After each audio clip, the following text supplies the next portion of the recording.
evening, everyone. I want to take this opportunity to welcome you once again to the Presidential Distinguished Speaker Series here at Morgan State University. This series, for those of you who have attended it in the past, is really designed, as you heard me say, to bring some of the nation's leading and most provocative thought leaders from various disciplines and professional fields of study to our university.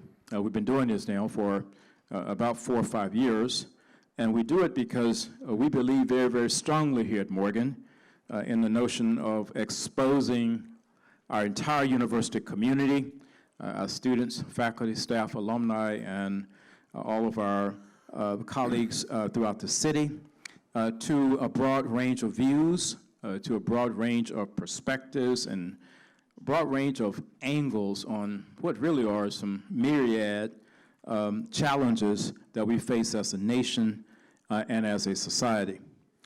And we do this as well because this is in alignment with really who we are at the core here at Morgan as a very, very proud, historically black college and university that's been around for 152 years on the one hand, and then on the other hand, Maryland's preeminent public urban research university. And so I'd like to say that this series is designed to promote what we called mind expansion, to enable all of us here within our university community to wrestle, really, really wrestle with the issues of the past that eventually can come back to visit us, to wrestle with the challenges that we currently face today, and then, if you will, to envision the possibilities of tomorrow that is void of those challenges. And so we gathered here last week and we heard Stedman Graham, who really gave a very, very powerful lecture on leadership. And tonight we turn our attention to restorative justice and exoneration. And we will hear from an individual who is quite renowned in the United States. This is a person who has played a pivotal role in exonerating over 360 individuals who were wrongfully convicted of a crime. And so we seek out individuals who come to us who are on the cutting edge of almost everything. Individuals who are able to what we call see around corners.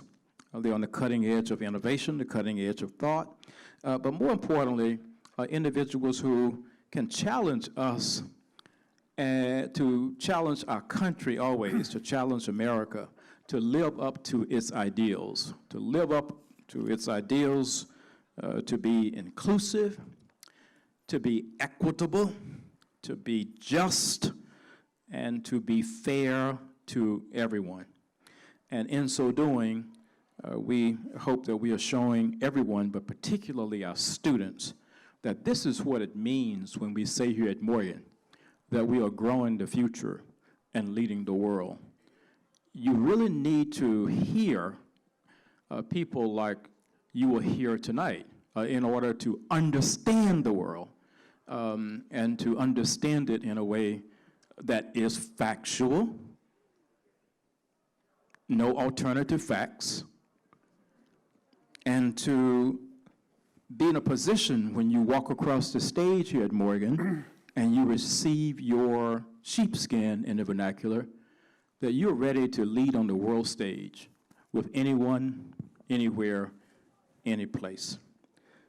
We value the free expression of ideas, and we value the free expression of thoughts, and we will forever remain open here at Morgan to diverse speakers as they make their way to our campus. And so, with that said, I'm very, very happy that you have joined us this evening. And the way this will work is that I will now officially introduce the individual who will officially introduce our speaker, and the moderator for the Presidential Distinguished series. It's Pulitzer Prize winning professor of journalism here at Morgan, Professor E.R. Shipp. And once the student introduces the speaker, you'll hear from the speaker, and the speaker has brought with him one of the exonerees who spent 20 years in prison, and you will hear from him, and then we'll turn it over to Professor Shipp, who will moderate, and there are microphones that will be in the aisles here for you to come forward and ask your questions. And so with that said, I'm very happy to introduce a student, Mr. Nicholas Anderson. Mr. Anderson is a member of the President's Leadership Circle here at Morgan. He's a sophomore history major who has come to Morgan from Long Beach, California. And so, Mr. Nichols, if you would come forward and officially introduce our speakers for the evening. Please join me in welcoming Mr. Nichols to our stage. Neufeld. Peter Neufeld co-founded and is special counsel at the Innocence Project, a national nonprofit organization that uses DNA evidence to exonerate the wrongfully convicted. The project also assists legislators and executive branches, as well as police, prosecutors, and defense attorneys to bring about reform in criminal justice. In its 27 years of existence, 365 individuals have been exonerated in the United States through post-conviction DNA testing. The project has been instrumental in the passage of federal legislation and more than 100 statutes to improve the quality of justice. You can read about each of these cases at innocentproject.org. Peter Neufeld is a founding partner in the New York civil rights law firm of Neufeld, Scheck, and Bruston, LLP. Neufeld's focus is constitutional law and civil rights. He has lectured and taught students, lawyers, judges, legislators, and scientists on subjects at the intersection of science and criminal justice. Before co-founding the Innocence Project, Neufeld taught trial advocacy at Fordham University Law School. From 2014 to 2017, Neufeld served as a member of the National Commission on Forensic Science, established by the U.S. Department of Justice and the National Institute of Standards and Technology. From 1995 until his resignation in 2016, Neufeld served on the New York State Commission on Forensic Science, which regulates the 24 crime laboratories in the state. He's a member emeritus of the boards of Montefiore Medical Center and the Albert Einstein School of Medicine. A graduate from the University of Wisconsin, Peter Neufeld received his law degree from New York School of Law. Please join me in welcoming our esteemed guest, Peter Neufeld.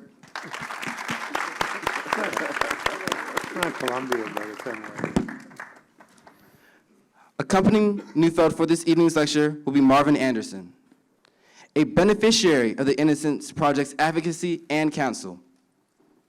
Anderson became the 99th person in the United States to be exonerated by post-conviction DNA testing. Convicted at the age of 18, Anderson served 20 years until he was completely absolved of the crimes for which he was erroneously imprisoned. Together, Neufeld and Anderson will share an intriguing, thoughtful presentation about the imbalanced scales of justice, criminal justice reform, and how technology, particularly the advances in forensics and DNA testing, has corrected the blind eye of justice in America. Please join me in welcoming Marvin Anderson.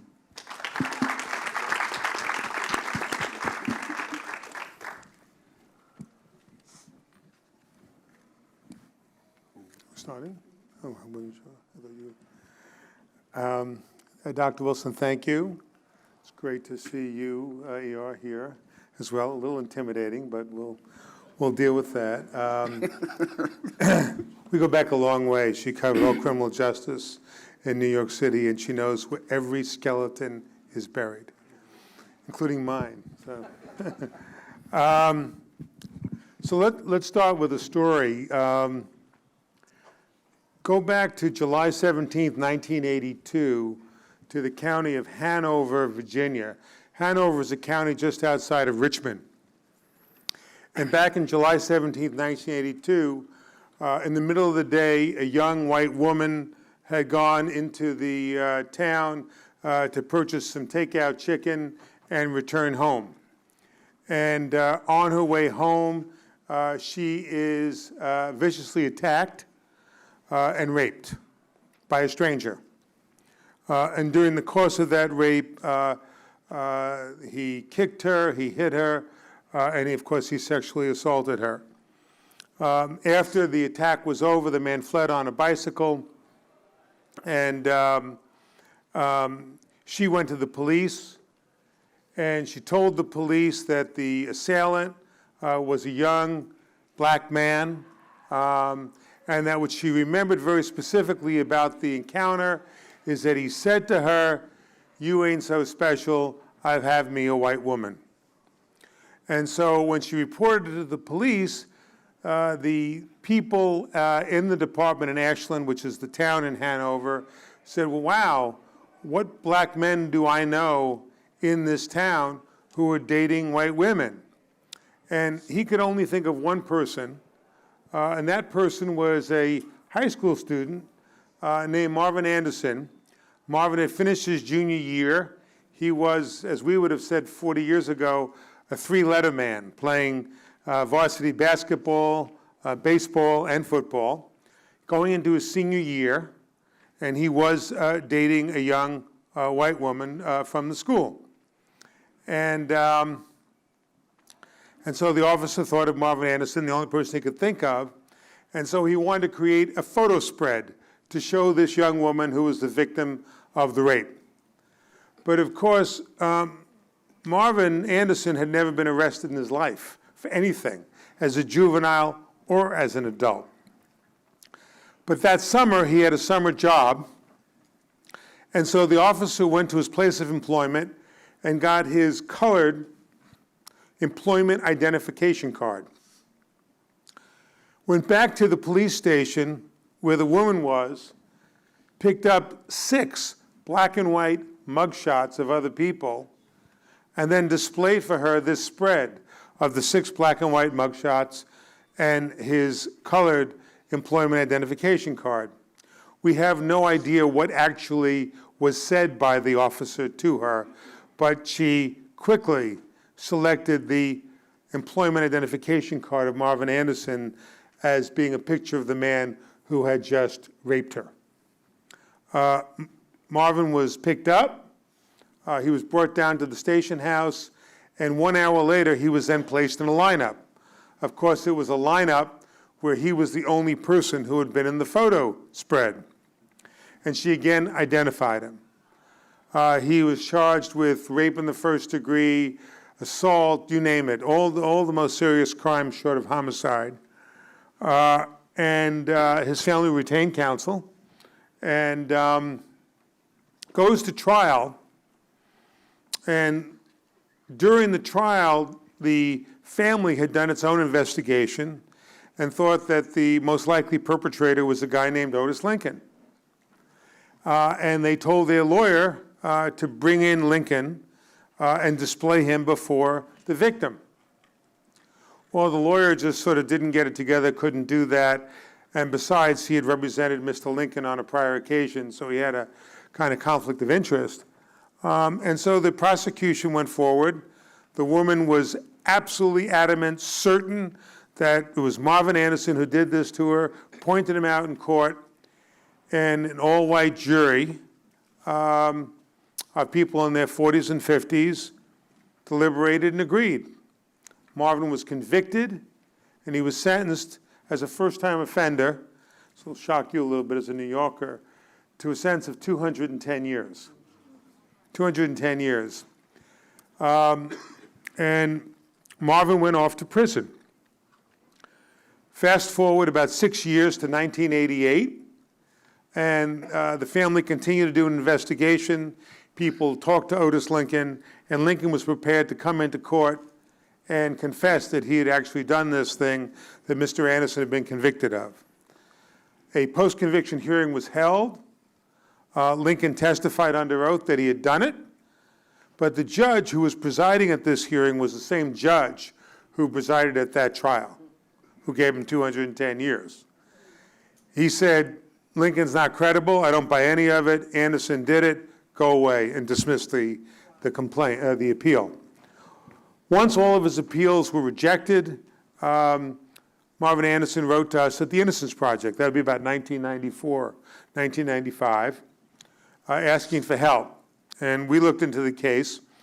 And the problem was that when she was raped, they took her to a hospital and they prepared a rape kit, as they do customarily in all sexual assault cases. And the rape kit, which would have samples that would be taken from her genitals, that would have the semen left by the assailant, is generally retained not by the laboratory where it was sent to initially in 1982, but it goes back to the local county sheriff's office in Hanover. When they did conventional serology in 1982 on the kit, this is long before they had DNA testing, they simply got no results when they tested the swabs that were collected as part of the rape kit. And so we needed to get that rape kit if we were going to have it tested now with DNA in the mid-1990s. But we were told by the county they didn't have it. The sheriff's department didn't have it. They told us it had been destroyed. Some people simply said it was lost. We contacted the state laboratory and they said, nope, it's their policy that every time they do the original serology, when it's all over, they pack up the kit and send it back to law enforcement. So every time our students pursued the case, they were met by that brick wall. And I was ready to close the case. But the students kept saying to me, no, you can't close this case. We've met Mr. Anderson in prison. We've met, more importantly, Mr. Anderson's mother, who we should all have mothers like Marvin Anderson, okay? She's one of the most extraordinary people I've met doing this work over the last 30 years. And they said, you just can't do it. And so we'd go back and we'd reinvestigate it, look for the evidence, and we couldn't find it. And finally, I talked to the head of the state crime laboratory and said, well, maybe if you went back and look at the analyst notebooks from 1982, there'll be some indication that she didn't send it back to the county, that it went someplace else. So the next day, all of a sudden, I get a call from the head of the laboratory. He had gone to the archives and pulled out the little black and white composition notebook that the analyst kept and said, you won't believe this. She violated our protocol. She violated the rules.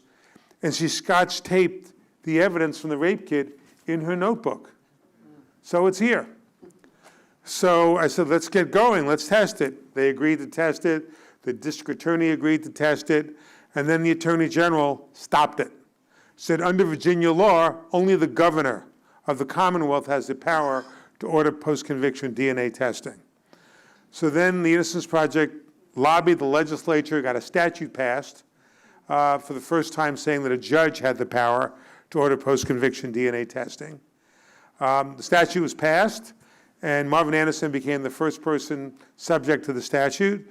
DNA testing was done. Marvin was excluded. The semen from the rape kit came from one man. It was run through the convicted offender database they had in Virginia, and it hit Otis Lincoln. Marvin Anderson.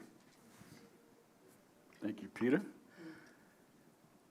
Peter speaks about the criminal justice system, the way it works, the way it had worked all my life, and the way it works still today. Now, I'm going to tell you about me, young black man, 18 years old, just beginning to live life. I had a dream at the age of 10 to become a professional fireman. That was taken away from me. I had a dream to play sports, had a chance to go to college. All of that was taken away from me. Why? Because of one person, the victim. She identified me as her attacker. as the court system showed during the evidence that was gathered, nothing pointed to me. The doctor, Mary Jane Burton, who tested her PERT kit, when she testified during my trial in December '82, she testified that the samples that was gathered, it did not match me. However, all it took was for one person to say, I did it. Now I'm gonna go back to 1982, July 17th, the day that it happened. Yes, I was dating a white female. Actually, we lived together. So instead of me working on the weekends like I normally would, I had that day off, all because I had a church function softball game. I got up, went to the game, played 3 games that day. That afternoon, I went and picked my girlfriend up from work. The time that I picked her up from work was exactly 6:15. The reason that I know that because I showed up early, and she said, wow, this is the first time you have showed up early to pick me up from work. 3 days later, July 20th, I was questioned by 2 officers. One was from the town of Ashland, one was the Hanover County Sheriff Department. The officer from the town of Ashland I knew. Not only did I know him, but I have actually sat down at this man's dinner table and ate with his family. This is the man that I grew up to respect as a law enforcer. And the first question he asked me was, where was you at on July 17 around 6:30 p.m.? And me being 18, never been in trouble in my life, the first thing I said was, man, I could have been anywhere. Which is true. So they started asking me more questions. I was like, whoa, wait a minute, sir, please, wait a minute, what's going on? The other officer from the county said there was a rape that had taken place over the weekend. What do you know about it? And the only thing I could say was nothing no more than what I've heard was going on in the community about the rape. Okay. Mr. Anderson, which was the officer that arrested me, he said, well, would you be willing to take a polygraph test? What does a polygraph test mean? What does it do? The only thing I knew about a polygraph test was what I've seen on television, and it said it tells the truth. I agreed to do so. During the process of me leaving my job, going to the county lockup, it's no more than a 12-minute ride. That's all it takes. From the time I left my job, got to the county office to do a polygraph test, I was told it couldn't be done. It takes too long to set up. They then asked me would I agree to stand in a lineup. I agreed to do so. Knowingly, I had nothing to do with this.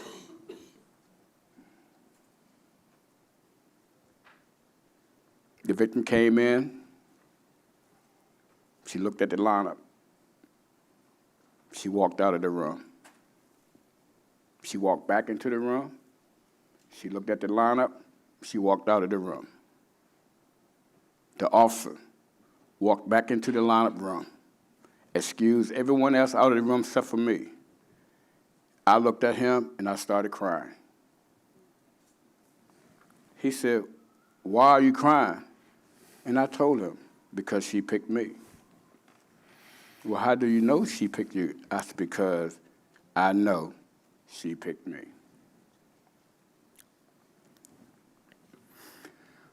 Two months before this incident happened in July,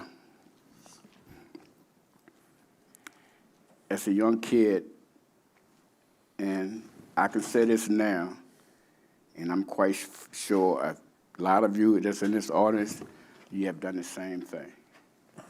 You go talk to your grandmother, and most grandmothers, if you have the one that I have, they know everything that you have done. They know it before you done it. I walked in to speak to my grandmother one day, and she said, boy, I said, what are you doing out there nowadays? I said, well, Grandma, you know, I'm just having fun, you know, playing sports, staying out of trouble. She said, yeah. Apparently someone in my family had told her that I was dating a white female. So she knew, but she wanted to hear it from me. Before I left her house that day, she said, let me tell you something, son. She said, trouble is easy to get in, but very hard to get out of. Like I said, 3 months later, I was arrested. I went to trial early part of September. First preliminary hearing. The question that was asked to the victim was this: what happened to you that day? The victim got on stand. She testified that I was approaching my apartment coming from the chicken restaurant, and a black man approached me on a bicycle. He stopped and asked me, could he help me carry the chicken? I said, no, thank you. I just live right here. He proceeded down the path. When I approached the guy the second time, he was laying on the ground holding his knee. I stopped to assist him, and that's when he grabbed me and attacked me.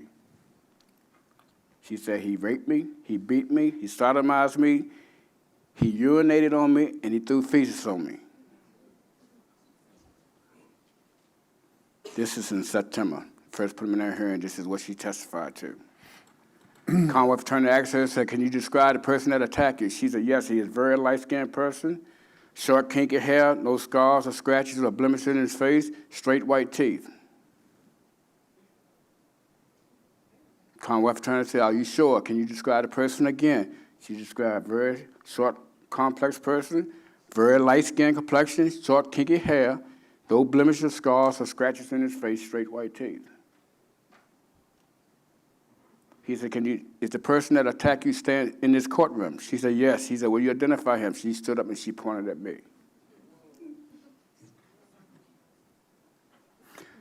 Now, at that time, my attorney was taller than me, weighed more than me, and 3 shades lighter than me. Okay? Second time I appeared in court was the preliminary hearing again. The victim testified the very same thing. Commonwealth attorney asked her, is the person standing in this courtroom? She said, yes. She stood up and she identified me. December, I went to trial.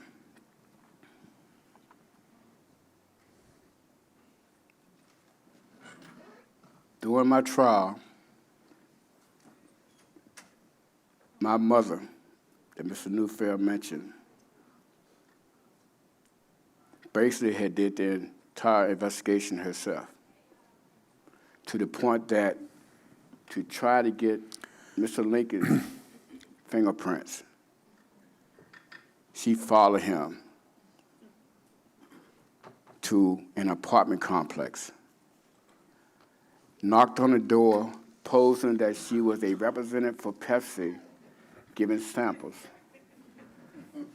He answered the door. She had a Coke product in her hand and a Pepsi product, and asked him, which one do you prefer? She grabbed the Pepsi, he grabbed the Pepsi, she got his fingerprints, and she brought it back with her. This is my mother.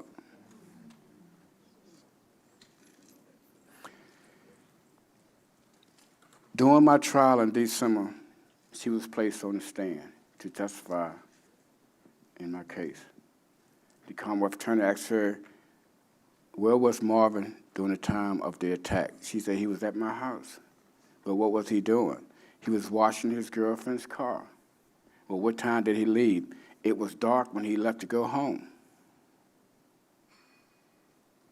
The Commonwealth attorney said to the jury, you cannot believe his mother. She would lie and say anything to protect her son. There was 2 other of her neighbors to testify during my trial that I was at my mother's house, washing my girlfriend's car, talking to them while all of this was taking place. Not only that, there was a witness too. As a matter of fact, the person that the bicycle belongs to and another individual that was standing at the same place when John Otis Lincoln stole the bicycle and headed off in the direction of the trial. All of these people got on stand and testified in my behalf, told the truth, and the jury did not believe them. To sit in front of a judge and to look over at a jury box that consisted of 8 women, 4 men, all white, and could see the expression on their face every time the victim said what happened to her, you could feel it. You could feel it just tightening. During the trial, basically all my attorney had one job to do, and that was to defend me. Not only defend me, but to put John Otis Lincoln on stand. That's all we asked. We wanted the victim to be able to see Mr. Lincoln in court and just hear his voice. That's all we asked. It never happened. I didn't realize the trial was over until the judge said he was asking for closing statements. I looked at my attorney. I said, whoa, what's going on? He said, everything's fine.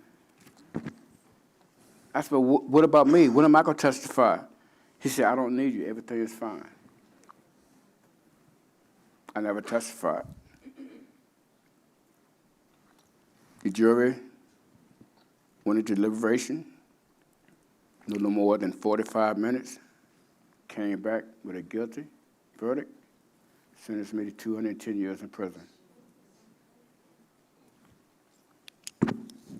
I turned around to look at my mother, my father, my brothers and sisters, and my family. And I was this close, even closer from them, and I could not see them. The whole room was black. It was like I had fell in a dark hole and there was no end.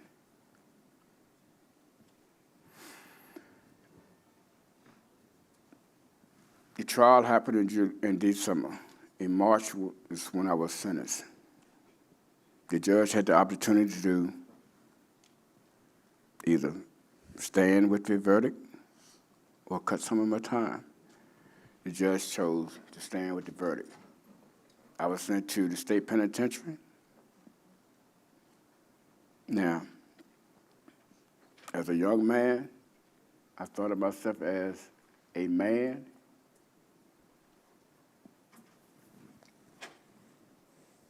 in the penitentiary will bring the man out of you. I cried like a baby. For 2.5 weeks, I did not eat. I did not sleep. I cried.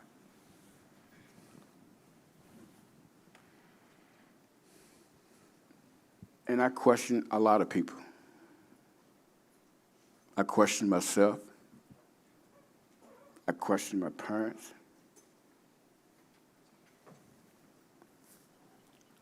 And the one that I know and been knowing all my life, because I grew up in it, I even questioned God. Why me? What did I do? But every time I called home and talked to my mother and talked to my grandmother, they would always say, just keep praying. God have a reason for everything. Just keep praying. I struggled with that for a very long time. Because I'm 18, 19. I'm in prison for something I know I did not do. I struggle with that. After being there a while, I was going up for parole. I was denied parole 7 times. Why? very old saying they always have and always give, the serious nature of your crime.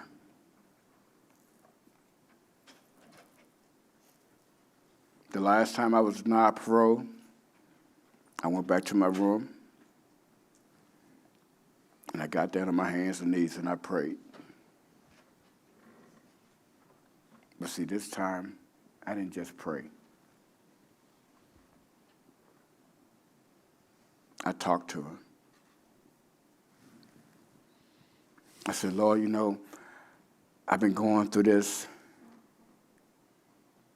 and when I pray to you, I'm always asking and begging. I said, I've tried it man's way, and it didn't work. I tried it my way, and it didn't work. All I'm asking you is come into my life, and you take care of this.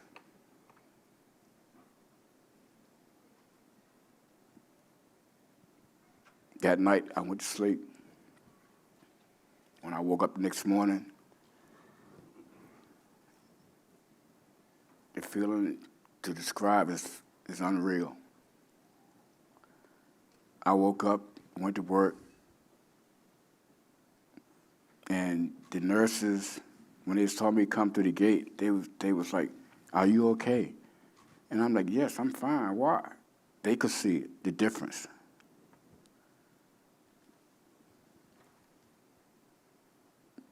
After that night, a month later, after being denied parole, I was granted parole.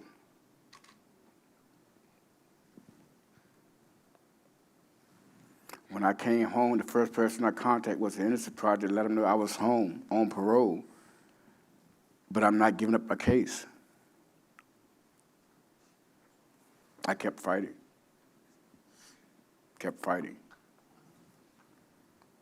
When Mr. Neufeld stated earlier that he was about to close my case, he was.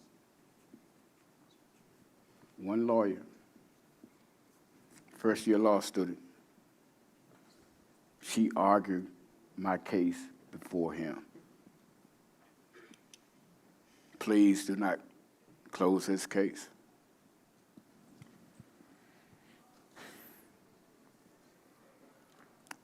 I drive tractor trailers for a living. The day that Mr. Neufeld called me about the evidence being found, I was on Interstate 95 during rush hour traffic.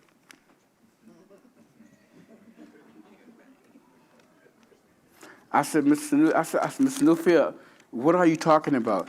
He said, well, we have some good news and we have some bad news. I said, well, you know, give me the good news. He said, well, we found your evidence and you've been excluded. I'm like, what? We found the evidence, you have been excluded. I said, well, what's the bad news?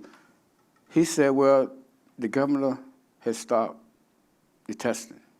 I said, Peter, right now I'm on 95 during rush hour traffic. I'm driving an 18-wheeler tractor trailer. I said, I'll be home in about 5 minutes. Can I call you back? He said, yes.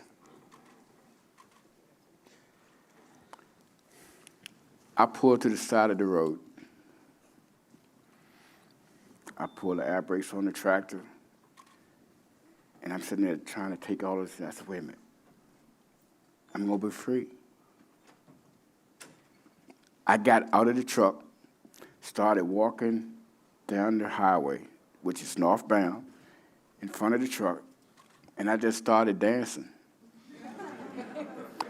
People was blowing the horn, waving. I guess they thought I was crazy, but I was, because after 20 years, I finally can prove my innocence.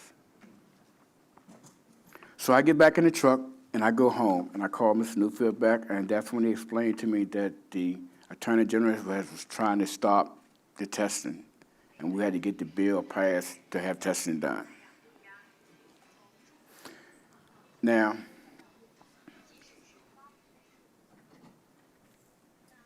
with all of this going on, during my time I was incarcerated, I started with a dream. before all of this. My dream started at the age of 10, becoming a professional firefighter. All of that was taken. The day that I was exonerated, I joined the fire academy. I was in a class full of 17, 18, 16-year-old kids at the age of 35, and I graduated top of my class. Not only that, during the 15 years that I was incarcerated, I had started college. The state cut down the college program, so I had to stop. But yet, I was still able to become a certified welder, a certified carpenter, and a certified mechanic. Not only that, with all of this going on in my life, the bad and the ugly and the good, with all of this going on, I chose to not allow the system to take control of me.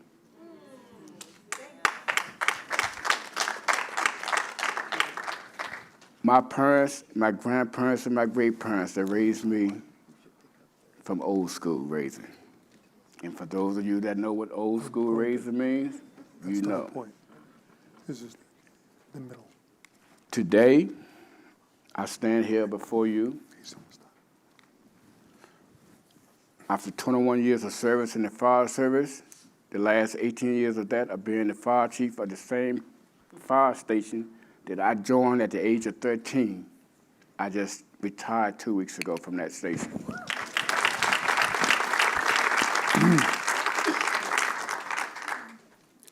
The dream of having my own company,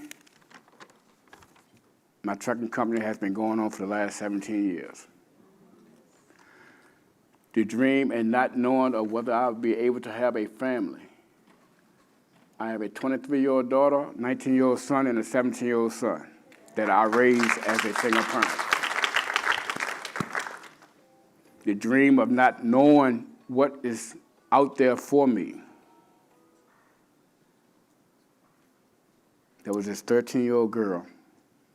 The first time I met her, she was running across the yard at her birthday party. We was friends at the age of 13.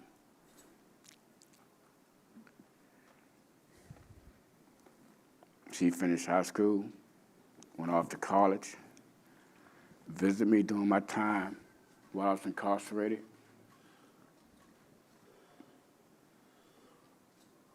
Basically, she was my high school sweetheart at such a young age. Last December 29th, that 13-year-old girl that I saw running across the yard is now my wife.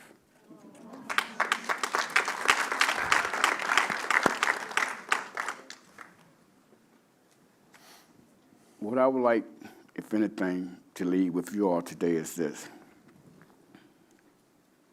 Family is very important. We always raised the right way. Don't forget where you came from, but always have a goal.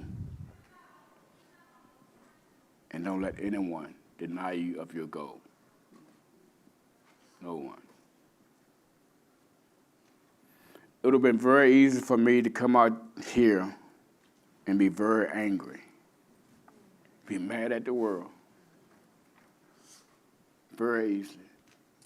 And I have seen other people come out of the system and be mad at the world. But it taught me one thing while I was there. If I'm mad at you and spending all of my energy being mad at you, how can I move forward? You can't. I chose to move forward. I was raised better than this. And with all of that, even to this day, my grandmother is 97 years old. And when I stop by in the afternoon, when I get off work to see her, the first day I said, "How you doing, Pearlie?" She said, "Well, I'm kicking, but I ain't kicking so high, but I'm kicking." it makes my day because at the age of 18, I didn't know if I was ever see my grandmother alive again. But each day, I'm allowed to see her as a free man, as an exonerated man, as a man that was taught to always be a man, to be yourself, and don't forget where you came from. My name is Marvin Lamont Anderson. I'd like to thank you all for being here, for showing up for me and Peter. And don't let anyone stop your dream. The dreams are real. How real are they? Peter Neufeld and Barry Scheck started the Innocence Project as having a dream. Look where they are now. That was their dream. My dream, I'm still dreaming. And so, thank you, Marvin. What I'd like to do is sort of place this in a larger context, because what we do at the Innocence Project, we started it in '92, and it's been around for almost 30 years. Aside from the 370 DNA exonerations, there are now 2,500 exonerations, including the non-DNA cases, since 1989. That's people who served more than 20,000 years collectively for crimes they didn't commit. 20,000 years that was stolen from them. But what we realized early on is that it was critically important to deconstruct cases like Marvin's and find out what went wrong. We know what got him out, DNA, big deal. But what got him in? And not only to find out what the causes are, but then try and come up with remedies. Come up with policy that we could utilize, that we could go to state legislators and get statutes passed, that we could go to courts and ask them to adopt new rules, that we could go to prosecutors and police and ask them to voluntarily change the ways they conduct their investigations. Those are all things we wanted to do. And when you look at Marvin's case, some things are obvious, okay? One of the things I didn't mention is that when they first showed that woman, that photo spread with Marvin Anderson's employment ID photo, among the 6 black and whites was a picture of Otis Lincoln, the guy who actually committed the crime. But the cop's interaction with her was so suggestive that he got her to ignore the guy who really did it and instead pick the guy that the cop thought did it. That's what happened here. No question about it. It's really quite remarkable. And once that memory becomes solidified, there's no turning back. And so, years later, after Marvin Anderson is exonerated, Otis Lincoln is indicted. And when he goes to trial, the victim became his witness because she took the witness stand and she said, this guy didn't do it. I know who did it. I can close my eyes and I see Marvin Anderson. Okay? Marvin had to come into court and say, I didn't do it. The prosecutor had to call an expert on misidentifications to explain that memory is not like a photograph, that in fact it's quite malleable. And that's what happened here. And eventually that jury relied more on the DNA exoneration and the fact that the DNA identified Otis Lincoln than even the eyewitness saying it wasn't him, which is quite extraordinary. During the trial, and think about this issue politically, one of the big issues for the defense was, do we call the white girlfriend as an alibi witness, right? Because she knows better than anybody else. Or if we put a white woman on as his girlfriend before an all-white jury, are they going to hate him even more? So those are the kind of issues that had to be wrestled with, and those are issues that are much broader than simply Marvin's case. And so we think about what are the causes of these wrongful convictions. And since we've had, at least on the DNA front, 370 right now, we have pretty good idea because the causes keep appearing again and again. And one of them, obviously, are misidentifications, okay? That memory is malleable. And that you should never, ever let the cop who's running the investigation administer the identification procedure. Never do it. Because even if the officer means well and doesn't intentionally try and stack the deck, through his own cognitive biases, his preconceived notions about who did it, he will unwittingly suggest to the witness, pick out number 3. Okay? That's what happens. And so one of the reforms which we've gotten now passed in almost more than a third of the states, okay, requires the cops to have a blind administration of the lineup, administered by someone who doesn't know who the suspect is. That's the single best reform we can have in that. Also, you want to ask the eyewitness at the moment they make the identification how sure they are. Marvin described a woman who walked in, walked out, walked in, walked out. Obviously had some uncertainty, okay? But the first time she's asked how certain she is months later when she's in court. And at that point in time, everybody's absolutely certain when they testify and point someone out. It doesn't mean anything, but it's what courts always relied on. And what was the third reform? Third reform is don't have multiple identification procedures for the same eyewitness, because you're no longer independently looking at a procedure and making an identification. You're simply identifying the person you identified last time. Marvin Anderson was the only person from that photo spread who actually appeared live in that lineup. So of course he's the most familiar face. Don't do it, it's a waste.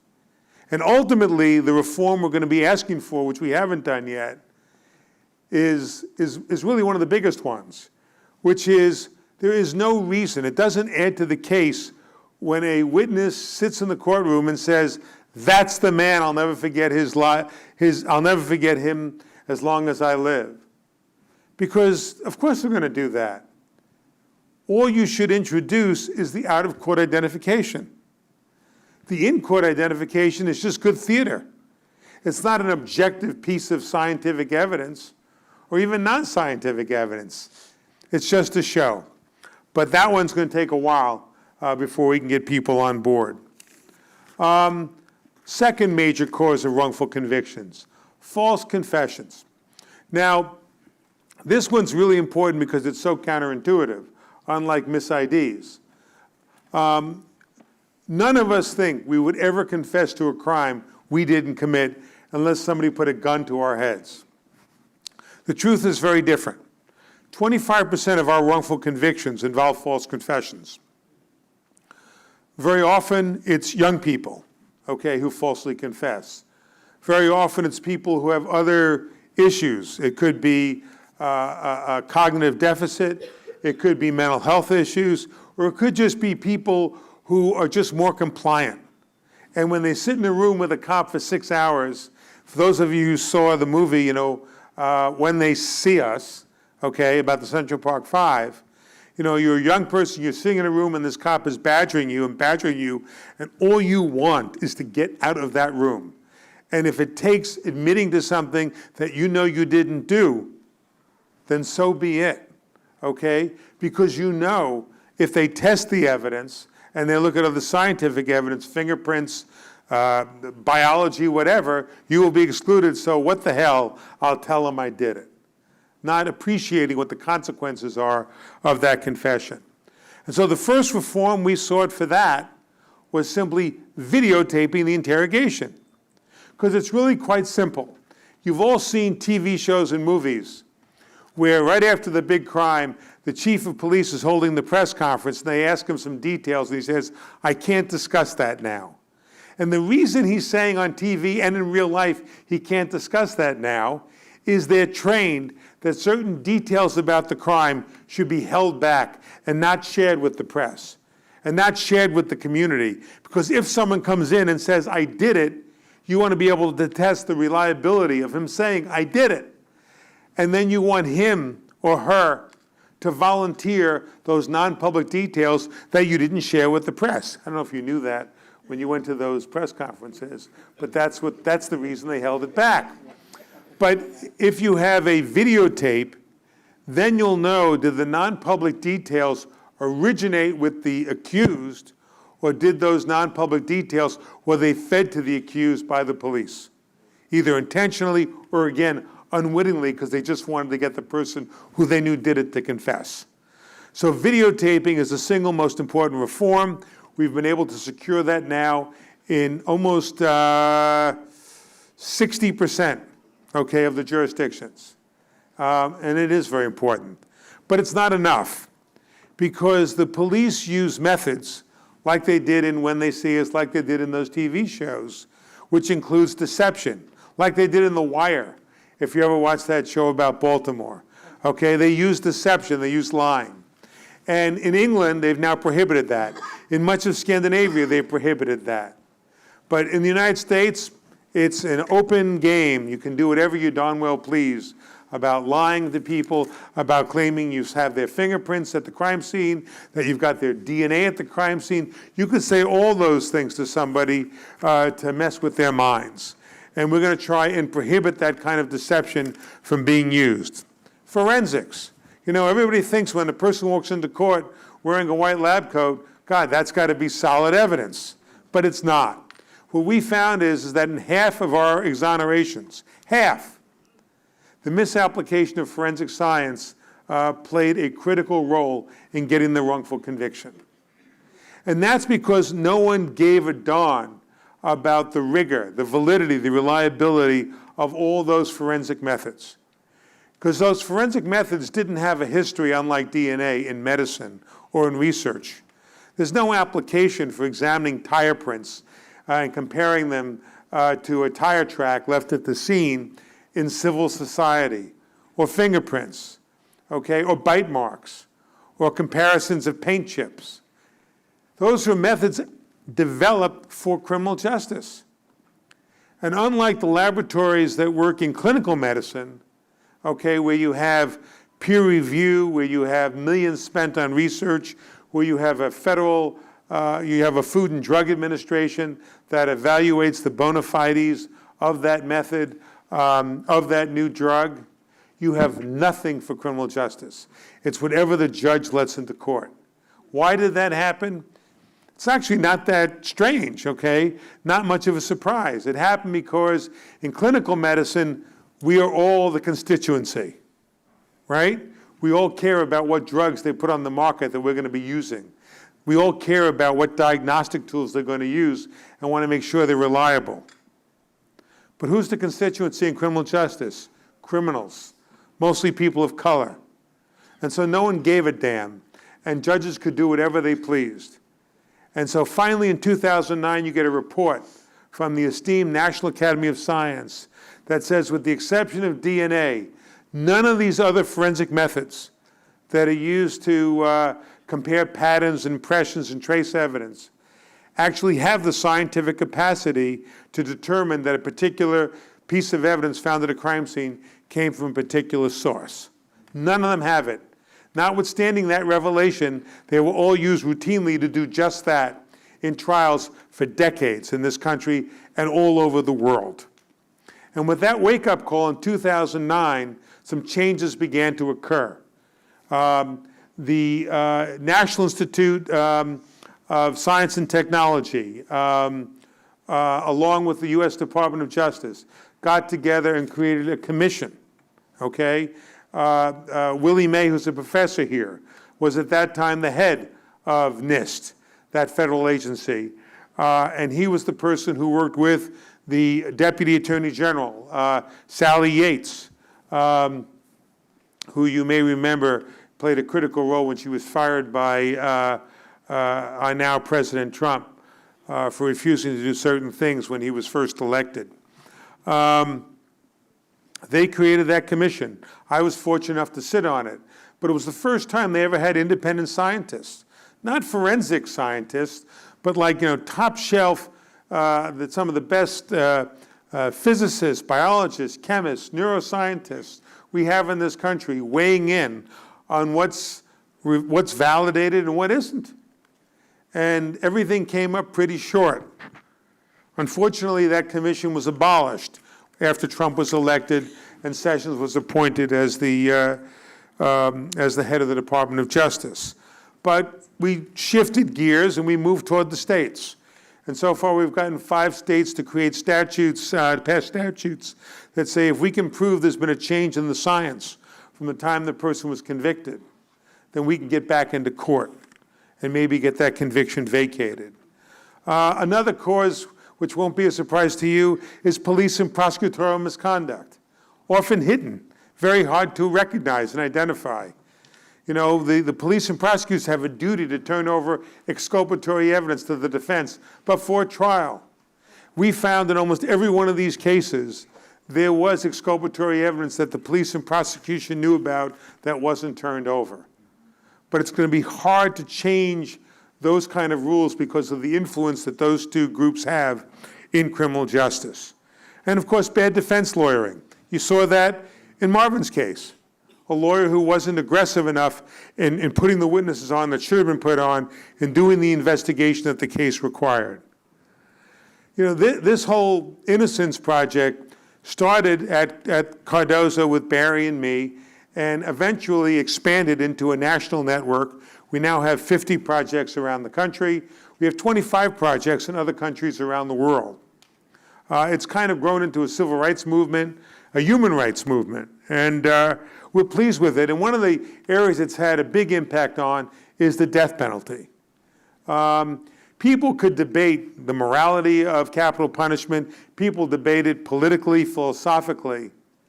But the one thing you can't debate is we've shown with all these exonerations that our criminal justice system is far too vulnerable to have a sentence that's irreversible. That's just logic and common sense. And because of that, Maryland and 7 other states have repealed capital punishment in those 8 states. The death penalty has been utilized far less in recent years, in part because of all these wrongful convictions. 20 of those 370 people were actually on death row and would have been executed, but for the serendipitous intervention of DNA. The one area, and then I'll open it up, okay? The one place we have not yet been successful, even though it's an obvious contributing cause of wrongful convictions, is racism, both explicit racism and implicit racism, okay? Racial bias. We have not been successful yet. We think others will. But what we can do and what we have done is we have looked at the data. And the data is really extraordinary, just our own data set. Half of all the men who have been exonerated of murder charges in this country since '89 are black. Yet 13% of the population is African American. Innocent black people are more likely to be sentenced to death than innocent white people. Innocent black people serve much longer sentences than innocent white people. I'm somewhat embarrassed to admit that on average, it takes the innocence movement 4 years longer to clear an innocent black person than it does for the innocence movement to clear an innocent white person. That the kinds of obstacles and roadblocks placed before us when we're representing somebody who's African American is much more difficult and labor intensive than it is when we represent a white person. We couldn't get his testing done after we found the evidence because there was no statute and the governor would not authorize it. So an extra 2 years was spent getting all that to occur before we could clearly exonerate him in 2001, and in 2002 receive an unconditional pardon from the governor on the grounds of actual innocence. In sexual assault cases, it's a truth that in this country, most sexual assaults occur within a race. Black men assaulting black women, white men assaulting white women. Only about 11% of all sexual assaults reported are interracial. Yet 50% of our data set are black men who were wrongly convicted of sexually assaulting white women. Okay, this is something long before we came along used to be referred to as the usual crime. And in those days, there was extralegal lynching. And extralegal lynching was replaced by the kind of bogus prosecutions that black men went through in this system when they were charged with assaulting a white woman. Drug cases are interesting because in drug cases, there's no victim reporting the crime. The police decide who the target will be. Black people, according to the data, are 12 times more likely, if they're innocent, to be wrongly convicted of a drug offense than a white person, despite the fact that all the sociological studies indicate that usage of illegal drugs is fairly equal among different races of people in the United States. All that data is pretty heavy. And we have to use it and share it with organizations in the movement, in the criminal justice movement, the racial justice movement, that can then take that data and maybe use it to bring about a certain change. You know, there are lots of things. Somebody asked me before this program started about getting rid of cash bail. Yeah, that's a good reform, okay? Reducing the number of stops and frisks on the street is a good reform. Doing something to make it more difficult for the state to throw people back in prison on technical violations of probation and parole is a good thing. These are all good things, but none of them, I mean, they may make a dent, but none of them are going to actually eliminate racism from criminal justice in the United States and those racial disparities unless we attack racism head on. Nothing less than that is going to accomplish that end. So as you can tell, being part of this movement is a tricky business. I mean, there are moments when we are elevated by hope, and there are moments when we are fatigued by despair. Yeah, there's despair when the president and his attorney general abolished the National Commission on Forensic Science. You know, there is despair when many of the reforms we've tried to introduce at the federal level go no further.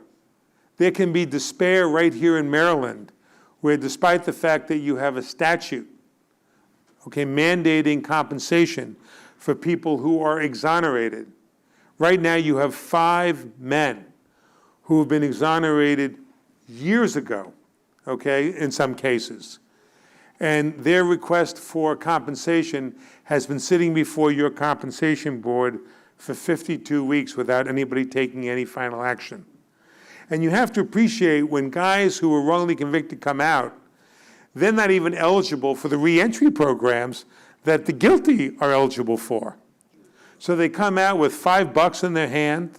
They come out with minds that are very messed up from knowing that they were innocent during all those years that they were in prison and dealing with that kind of cognitive dissonance, yet there is very little compensation for them. I think we are trying to change that. I'm very upbeat about the fact that these movements, whether they're racial justice, criminal justice, any kind of social justice movement, is increasingly being led by young people at universities and colleges like this. I think we will have our day in the sun. And we're very grateful that our Innocence Project can play some small part in that greater battle. So thank you, and thank you on behalf of Marvin Anderson for coming tonight. Thank you. That was a lot to take in, wasn't it?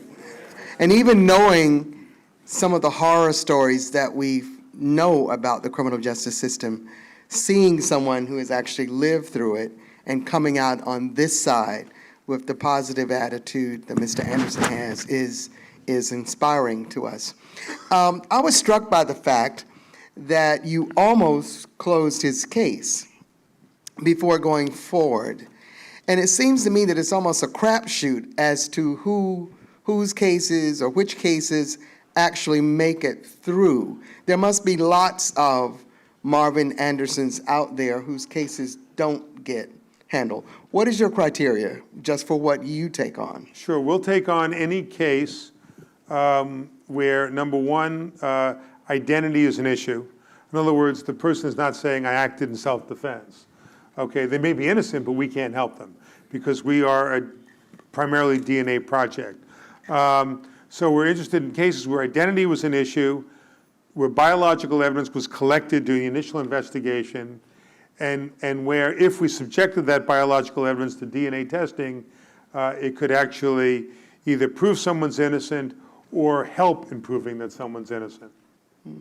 So how many cases would you guess are out there where people are in prison, they are innocent, but they have nobody advocating for them? Tens of thousands.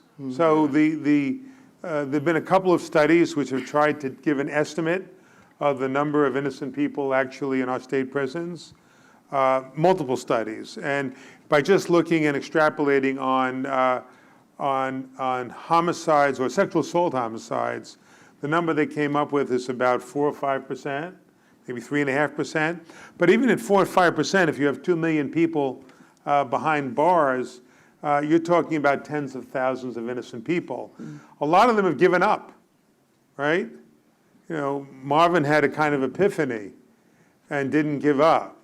A lot of people give up. A lot of people write to us, but the biological evidence was in fact lost or destroyed in the intervening years. So we couldn't do anything for them. It's amazing. So there are a lot. Those of you who have questions, there's a microphone on this side of the room. So you might want to come and line up for some questions.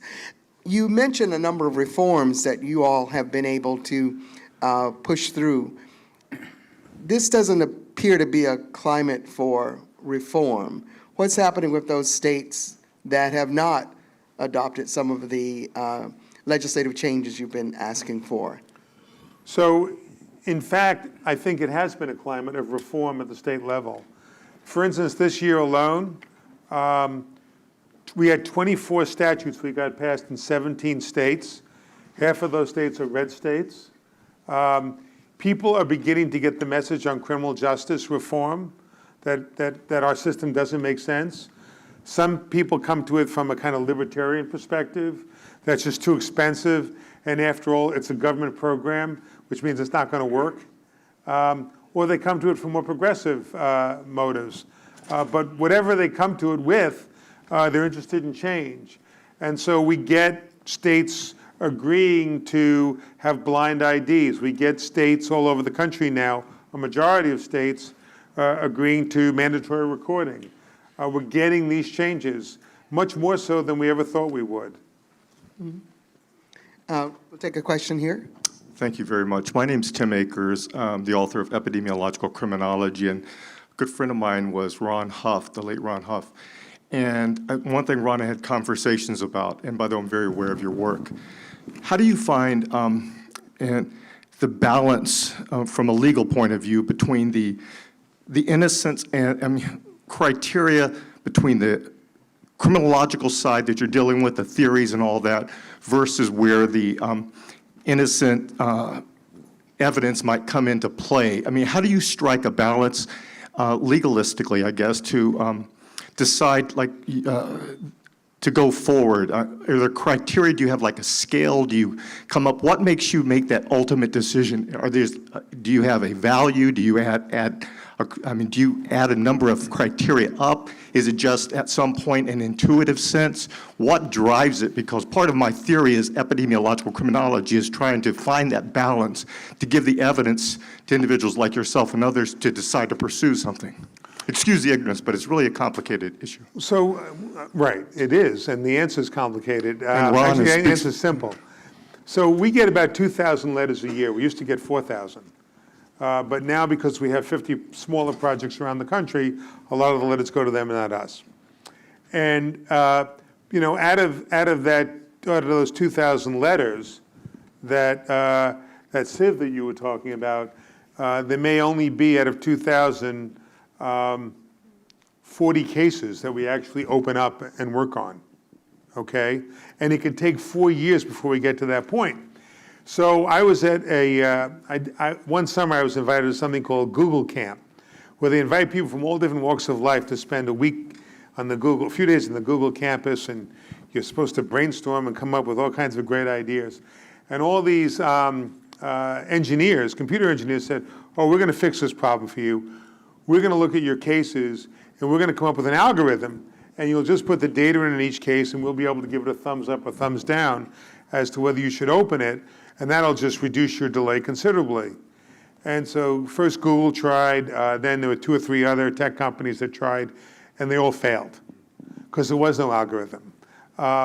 What we do is after they meet the initial criteria, we then have a team, an intake team, that gets the files, that looks at the reports, that reads the transcript, and then makes initial inquiry as to whether some of the evidence still remains. And so that's how the case is filtered down, and eventually in that funnel, there is a core of cases that we'll take on. Of the core we take on, some we close. Some we close if there's like documentary evidence that the evidence was in fact destroyed. But you know, we're taking on a lot more cases now where we call them DNA plus cases, where the DNA doesn't get you home, but it helps. And that with admissions of Brady violations, that with recantations by critical witnesses, as a whole gets you there. The other thing from a criminology standpoint, which has become very useful, is there has been a certain movement among a select minority of prosecutors in this country. There's actually a national organization called Fair and Just Prosecution. And about 20 prosecutors, mostly from major cities, are trying to change the way they do business. And a lot of them have set up conviction integrity units. And in some of these conviction integrity units, most of them are bogus, but some of them are legit, and they'll work with Innocence projects and other wrongful conviction projects to collaboratively reinvestigate cases, non-DNA cases, and exonerate people. Great examples of that are in places like Brooklyn, Philadelphia, Dallas, Texas. Okay, we're getting some good results. Is Baltimore in the mix yet? Not that way yet. It could be, should be. I know Marilyn Mosby is talking about reforms. Yeah, and I think they're making a serious effort at it, and they have a conviction integrity unit, and they have done some work with defense attorneys on cases that's been useful. It just hasn't reached the scale yet that we're seeing in places like Philadelphia and Brooklyn. What is the letter like that you send back to those few thousand people whose cases you can't take on? What do you say? Well, it depends. I mean, what we try and do for a subset of the cases, if we still have that intuitive sense that there's really something here, but there's no biology, then we go up and down the block trying to find a law firm or another innocence group that has different criteria than ours to take the case. So we try and get someone else to pick it up. But there's some cases where we simply can't do anything given the nature of the case. And those cases are very sad. And it's sad because obviously even for the guilty, I mean, even for those who actually are guilty, the system is rigged. It's terribly rigged. I mean, we criminalize more behavior than any country anywhere, and we impose longer sentences than anybody. And it's not right. And all those things do have to change. And it's beginning to take hold, but I don't know what's going to happen over the next decade. Question? Good evening. My name is McCall Brown. I'm a sophomore accounting major here at Morgan State, and I'm also a member of the President's Leadership Circle. And I'd like to thank both of you for coming and Mr. Anderson for sharing your story. So I wanted to go back to you mentioning the reforms that you have made and want to continue to make. So for something like a racial bias, what kind of reform could you put on that, especially since our society will so easily believe the narrative that the black man is guilty? That's why I said it's the most intractable cause of wrongful convictions that we've observed, okay? So for instance, one of the things that certain prosecutors are experimenting with is they will, when the police officer brings in the complaint, they eliminate what they say is the obvious racial data. Okay, so there's nothing about race. They omit the person's name. But, you know, if you talk about what neighborhood the crime occurred in, if you talk about, you know, what community where this is happening, who the different people are, what they do for a living, those become surrogates for race, okay? So I haven't seen any system yet that does that properly. Bail is an interesting issue because a lot of reformers felt, I didn't, that the best way to get rid of cash bail, I mean, I think you should just get rid of it, but a lot of people felt that what you do instead is you come up with an algorithm which does a risk analysis of the likelihood that the person will jump or will become a danger to the community. But if the underlying data that goes into that algorithm is itself racially biased, then the final number that comes out isn't going to be good. And so we have to be careful because as much as I talked to Professor May about the need to make criminal justice more empirical, more scientific, but we have to be careful even with the science. Because if the science itself has as its foundation, you know, pillars made of racial bias, then the ultimate product is not going to be objective, it's not going to be really scientific. It's going to be the same old racial disparity, but it's going to be given a new name and a new legitimacy. How are we doing on time? Okay. Okay. Let's get some quick questions. Maybe give me 3 questions, and we'll see if there's a theme running through there that they can answer all together. 1 question, please. Good evening, and thank you, Mr. Neufeld and Mr. Anderson, for coming out and sharing your work and Could stories. you speak up a little bit? Oh, good It's not evening. you, it's my hearing. It's okay. Thank you for coming out to share your work and your stories. My name is Azunwa Clement. I'm a sophomore political science major, French minor here at Morgan State University, and a member of the President's Leadership Circle. And my question for you is, do you have any mental health protocols or steps that you take in order to address the situations of the innocent that do get out?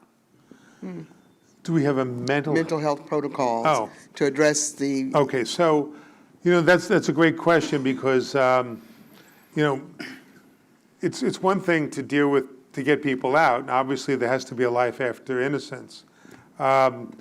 We have on our staff 3 social workers. We also have an exoneree advisory board, which I should also tell you, Marvin Anderson is not just on our exoneree advisory board. He's actually a member of the board of directors of the Innocence Project. So, you know, there's a lot of ways that Mr. Anderson contributes. And by the way, in his rap, and I've never done this with him before, he kept calling me Mr. Neufeld, and that's the first and only time he's ever called me Mr. Neufeld since I've known him. Don't ever do that again. I get very uptight. Only judges do that when they call you Mr., and then you know you're in trouble. So I have a quick neurotic reaction. But there are... So we have social workers. We also have gotten compensation statutes passed in 33 states. Okay, it's outrageous that there's still 17 states that don't give any compensation, and the amount of compensation that the 33 give is nothing to make up for the loss, right? I mean, you can't even put a dollar amount on what, 10, 20, there's a gentleman here who did 39 years. You know, there are no numbers for that, but you must try.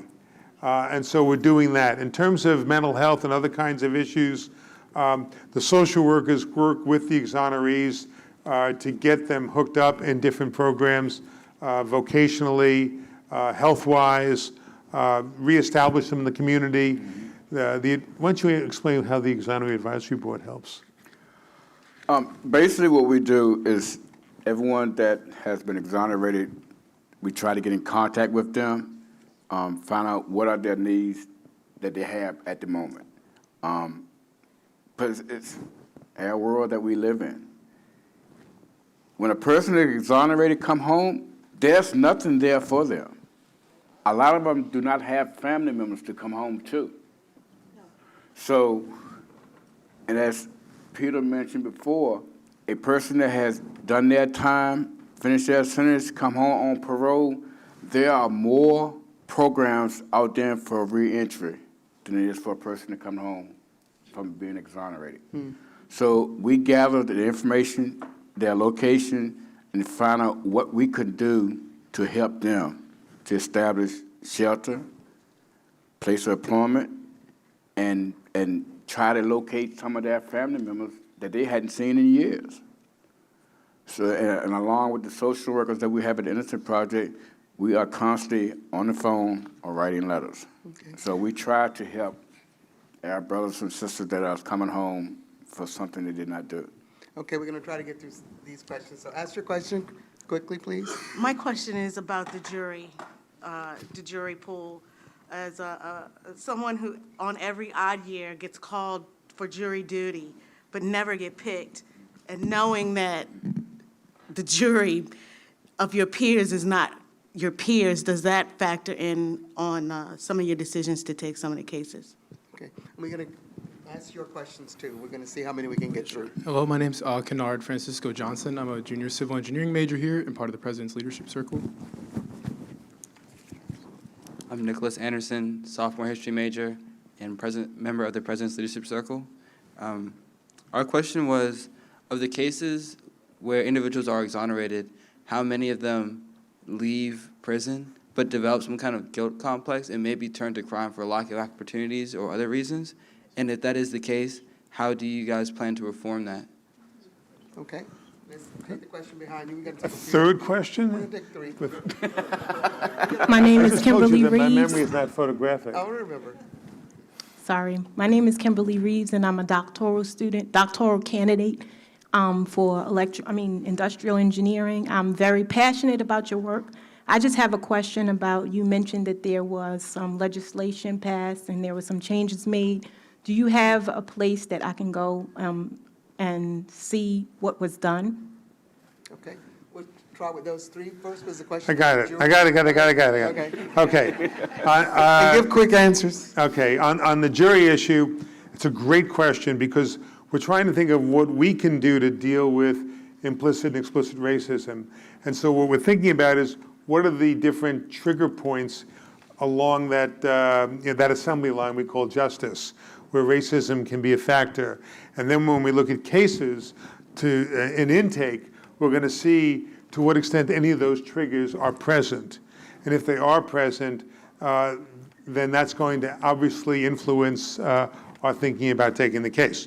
Two, and obviously, if convicted as a black man by an all-white jury, that's a big factor.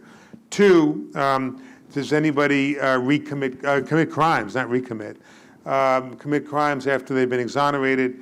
I know that that's a lovely subject for a TV movie.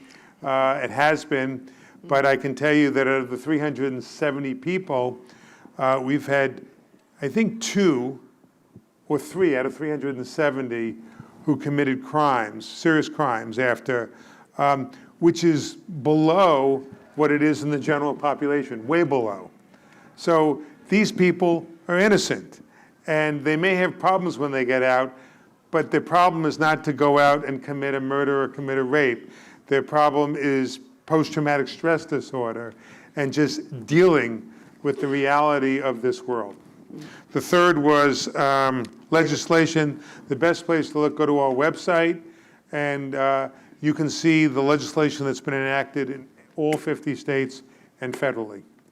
Okay, and we'll take our last 2 questions. Thank you. Hi, I'm Joe St. George, Political Action Chair for the NAACP Legislative Affairs for Maryland State Conference, and I'm a 20-plus year attorney pro bono for the NAACP. Question about legislation with regards to transparency and accountability of prosecutors. Would you be in favor of legislation that would require prosecutors to track and report on a monthly basis the number of cases by gender, age, and race that they are charged, that they release, because the legal system has changed and tracking, big data legal tracking is a big thing, but the prosecutor's office doesn't have that kind of accountability. So would you be in favor of legislation that would require them to report on a monthly basis their activity, prosecutions, or non-prosecutions based on gender, race, and Yes, but we'll give a little longer answer after the next person asks a The question. next question? Good. Hello, and again, thank you all very much. I'm Dr. Anna McFadder. I'm the Dean of the School of Social Work here at Morgan. And thank you for once again confirming that social workers are everywhere. I was going to say that about you That's guys. number one. And you're needed. And number two, I just want to take a quick opportunity to introduce Mr. Walter Lomax, who is a Baltimore native, spent 39 years in Jessup for being wrongly accused, and was found innocent. He's one of the 5 that you mentioned, or the state now, or the Department of Budget and Management is trying to work out how to give some kind of repayment for this person. And I'd just like to introduce Mr. Lomax. He didn't want me to do that. But also just to say a couple things about his experience as well in that fight and some other fights that he's going. He's been my community partner for a very long time, and so I'm happy to introduce him. Just briefly, unlike Mr. Newfield's work, they are primarily focusing on DNA. The 5 exonerees here in Maryland were not DNA cases. They were actually old-fashioned detective work. It was faulty eyewitness testimony. And so they do great work with DNA, but the reality is that a large percentage of the folk that are wrongly convicted, there is not DNA that actually frees them. And so the 5 of us, and when we talk about the racial disparity, when you look at the 5 of us that are up for conversation at this point, there is 4 black and 1 white. And when you look at it overall with folk that have been exonerated here in the state of Maryland that have not been DNA cases, they've been disproportionately represented by African Americans. Thank you. Thank you. Just to the woman who spoke before, look, what's extraordinary about criminal justice is we have tons of data on healthcare, on education, right, on housing in America. The one area that has almost no data collected is criminal justice, and it's for obvious reasons. And so what we're trying to do all over the country is get them to collect data. The data that you want is extremely important, but data on police misconduct. You know, a lawyer now goes into a case and doesn't get information such as the fact that this cop has 5, prior times where he lied in court. You don't find that out. So we want that kind of data collected as well. There's all kinds of data that needs to be collected, stops and frisks, okay? How many people have violated for technicalities as opposed to substantive reasons? There is no data collected to speak of, and we must start doing that. And if legislation is the way to get it, then so be it. What can our students at Morgan do to get involved in this effort, either with the Innocence Project or some other similar efforts? So, like I said, the Innocence Project is but one component of the larger criminal justice and racial justice movements. And to the extent that you're in any way involved in either of those, that's extraordinarily important. And the fact that many of you will not only be involved, but will become leaders in that movement and those movements is very important to us. But there is an Innocence Project right here in Baltimore. There's also a Mid-Atlantic Innocence Project based in D.C. that handles Maryland cases and Virginia cases. And we do have projects at colleges and universities in the country.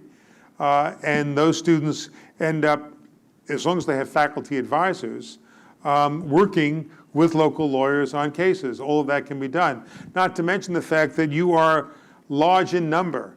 And to the fact that it's taken 52 weeks for Mr. Lomax and for these 4 other people to get compensation after they've been exonerated is offensive, is ridiculous. And to get this board, off its butt to give these people the money they're entitled to is something all of you could have an immediate role in. So think about those issues. You can also contact the Baltimore Project, the Maryland Project, about ways in which you can help right here while you're in school at Morgan. I thank you again, both of you, Mr. Neufeld, and Mr. Anderson. And now we'll turn it over again to President Wilson. Okay, thank you. Thank you indeed. I do want to ask a brief question of Peter before I provide you with a token of our appreciation. The two young men who asked the question together, that was a question that I had as well. So of the 365 individuals that have been exonerated through the Innocence Project, are virtually all of them are still living a life outside of prison? I would say all but a couple of them, yeah. I mean, and it's interesting. Not only are they trying to cope with it, it's not an easy thing to cope with. Right. I mean, it's extraordinary. You got to. There's one thing which is important psychologically to understand, which is if you can imagine being wrongly convicted, you never thought it would happen, and so when they announced the verdict, you know, when Marvin says the room went black. That's what happens to so many of these people. And they go to prison and they are angry, and rightfully so. And that anger will destroy them unless something happens, like what happened to Marvin, okay? Where they somehow figure out that there's a reason for this, or I can live with it, or deal with it. A lot of our clients actually became very religious, very spiritual. And that's how they learn to deal with it. Then they're exonerated, and they think, aha, this is the day I've been waiting for, and now things will come to me. But guess what? They go out looking for a job, and they carry that tabloid headline about their exoneration, but the prospective employer says, I feel badly for you, but you got a 15-year gap in your work history. I can't hire you. I can't give you credit. I can't give you an apartment. I don't want to be in a relationship with you. Those are the kind of things they all have to suffer. And it's a very difficult battle. And the fact that so many are doing well, and now you'll get my only non-empirical argument during the entire presentation, which is that it's been my experience that the exonerees who do the best at reintegrating and moving on, and it's hard for me to admit this, are the ones who had strong, supportive mothers or sisters while they were incarcerated. Those people who stood by them makes all the difference in the world. Guys like me play a lesser role. So. Well, Peter, we certainly thank you for the work that you're doing in this space and bringing so many individuals who have been wrongly accused to freedom and to enable them to really taste the magic of freedom, as Marvin has so eloquently told his story to us tonight. So first, please join me once again in thanking Peter Neufeld for joining us this evening. And